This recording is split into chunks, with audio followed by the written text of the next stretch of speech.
unless you have been living under a rock, you know that there's a thing going on around the world that has everyone a little bit concerned. The coronavirus, COVID-19, our president has taken to calling it the Chinese virus. Other names, I'm sure, that have been given to it and will be. And I think it's funny that that's the thing that a lot of people are fighting over right now. What should we call it, or what has it been called? Regardless, there is a virus going around that has infected many folks around the world. Lives have been lost. It's a big, big deal, and it's had an impact on our country. We as Americans have the luxury of avoiding much of what the rest of the world deals with. And I don't think we always take that as seriously as we should.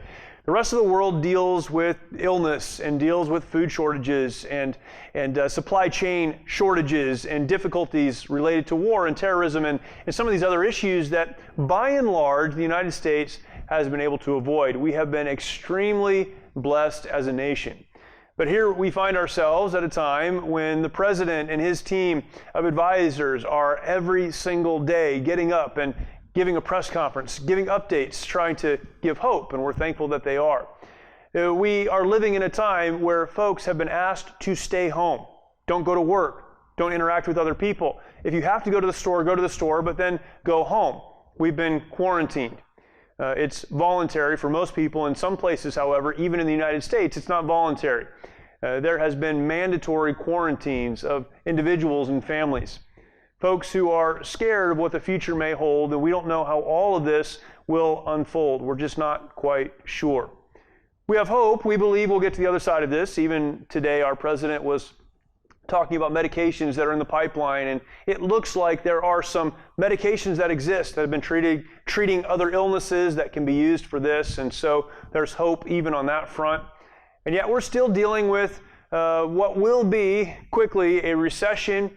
We are, as a country, economically struggling with the layoffs and the store closures and the small business closures. A lot of folks not even getting a paycheck right now. Unemployment that has been historically low is now moving to the more regular, and hopefully not, but moving toward the historically high rates. We believe these things are temporary, but again, we just don't know. I'd like to give a bit of a faith perspective on the events that we're living through right now, if I may. I understand also, as I talk about a faith perspective, that there are a lot of folks who may stumble on a video like this one or be listening to the audio of this, having found it somewhere, that you don't have any desire to hear a faith perspective. And if that's you, that's fine. I understand that. You can move on. Sometimes you don't move on. You just comment and tell us how much you hate the faith perspective. I guess that's okay too. But for those that are looking at the events of the world around us and asking the question, what can be learned here? From a faith perspective, I believe there is an awful lot to be learned here. The first question we have to ask is, what does that mean from a faith perspective? Again, we could spend many hours probably talking through this, but a faith perspective, at least as I understand it, is a perspective that says we must have faith, belief, confidence in something or someone outside of ourselves. It's the understanding that what we see around us is not all that there is. In fact, there is a higher power that's bigger than us and in control of the things that we're experiencing in our lives. That's a broad explanation of a faith perspective. More specifically, for me, a faith perspective is the belief that God is. The God that created is. He exists before time, and He'll exist long after what we consider time. He is eternal. He is also sovereign, meaning He has a plan and He is in control. As we look around us, though, we're talking from a faith perspective. We might ask the question, what exactly is it that He's doing right now? I think the simplest answer I could give is, I don't really know. I believe He is in ultimate control of everything that happens. I believe that God is bigger than time and space, that He's outside of what we're experiencing right now. I believe all of those things. But for me to tell you I know exactly what He's up to right now or why He's allowing this to happen would just not be genuine. It wouldn't be sincere because I don't know. I don't believe God causes bad things to happen. I believe He allows bad things to happen, though. There are very human reasons what we're experiencing is happening right now, and God is allowing these things to unfold. But from a faith perspective, what can be learned? What can be understood? What can be distilled for our own lives? I think that's the important question.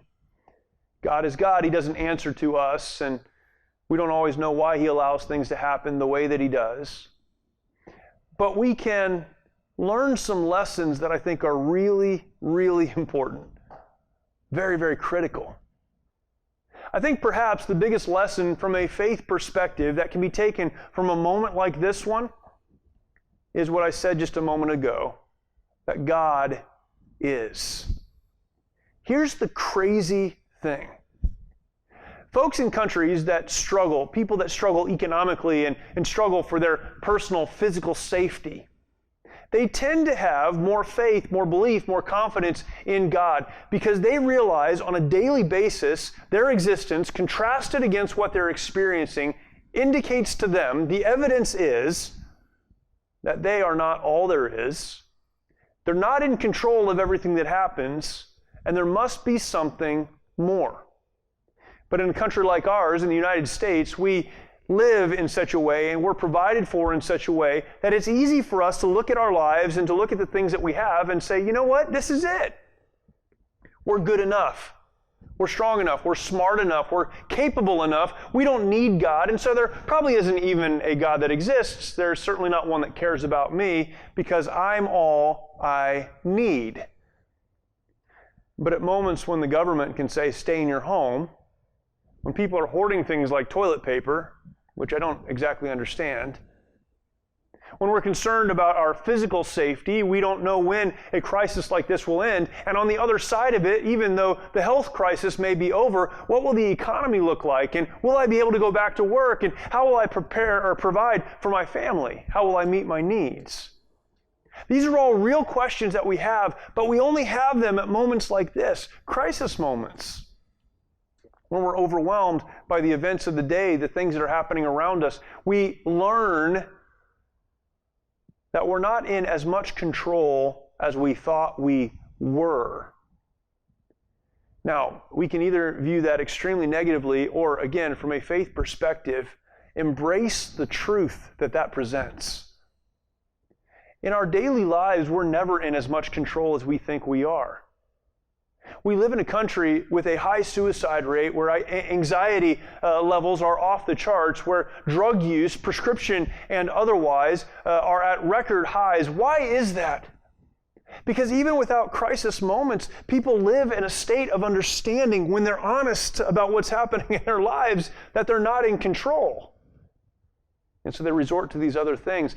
From a faith perspective, we can look at those things that are out of our control and take comfort in the fact, have hope in the midst of the storm around us, because there is a God who is bigger, who is in control, who meets our needs, and although we may not always understand why, who does have a plan.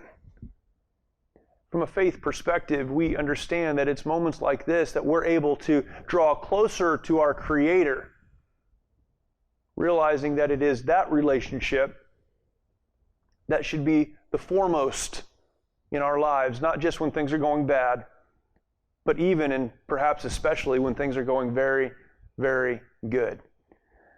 How easy it is for us who have been so blessed to run from one thing to the other and believe somewhere that we're all we need. Then we have these moments of crisis in our life and we look around and understand we're not as in control as we once thought we were. When we come to that moment, we have one of two choices we can make. We can either move down the path of desperation and despair, or we can look to a God that promises to never leave us or forsake us. God is still in control and God still has a plan. And the hope in a situation like this, from a faith perspective, is that He is who He says He is and He can be trusted. Look, I know that we won't know the answer to every question. We won't always understand why everything is happening the way that it is. But we can always have confidence in a God who's bigger than what we're living through right now.